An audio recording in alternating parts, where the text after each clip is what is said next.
What's going on, everyone? My name is Skoot, Illithid, and today I was going to talk about improving and how to go about improvising different situations and such, but instead I wanted to touch on a different note before I got to that. So today we are talking about pocket encounters and what they are. Essentially, what a pocket encounter is, it's a side piece of paper or note cards or things that you have right there next to you for certain situations when the characters kind of get off base. They start to stray away from the story and decide to kind of go down their own path. You have some content to keep the session running smoothly. So if you have your party walking down these deep set of stairs, and that's where your main story arc is, and you have bad guys waiting for them at traps and rewards and treasures, and instead they go, you know what? I don't want to go down these stairs.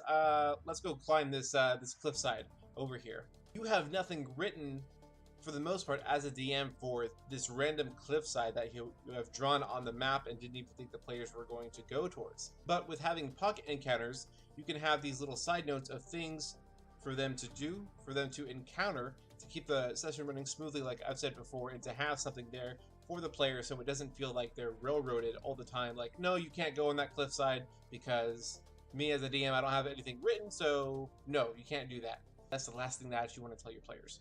So, what are your core encounters? They are going to be combat, exploration, and social interaction.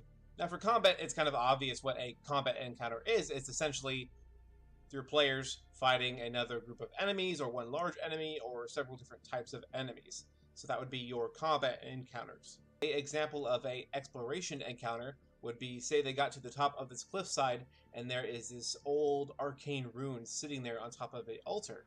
And they go to pick up the rune, and they find out that depending on how far away or closer they get to a certain part of the map, it starts to hum louder, and it starts to shine this bright green aura that comes off of it, kind of like a hot or cold situation, and the players have to explore and try to find and use this rune almost as a compass to try to find what it's connected to.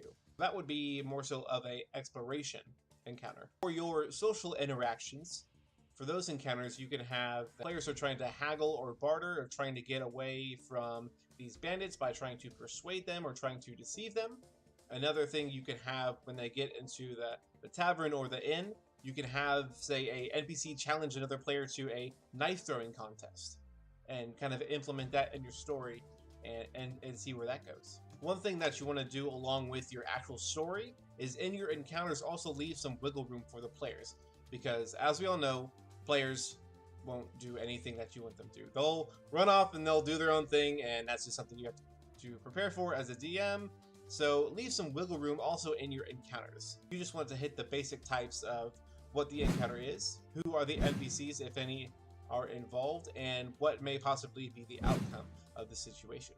You don't want to have it all completely railroaded. You know, this is what's going to happen in the encounter. This guy's going to run. This player, he's probably going to run up and hit him. You know, don't try to plan for all that. When you're writing your pocket encounters, you can have them coincide with your main story to kind of bring everything together, so it seems like you as the DM had everything planned out ahead of time. Maybe they go into a town and they start to talk to the NPCs at the local markets, and they start to bring up main story NPCs names and stuff that they've heard and rumors that they've heard that the NPCs have done or that are going to do, or just little random nitbits of information that could lead back into your actual story to kind of push that along and keep the session going smoothly. You could also have the players maybe find an item of significance that they don't know at the time, but maybe a couple sessions later in your story, this item that they found is really important for the story and is almost a huge part of progressing the story further.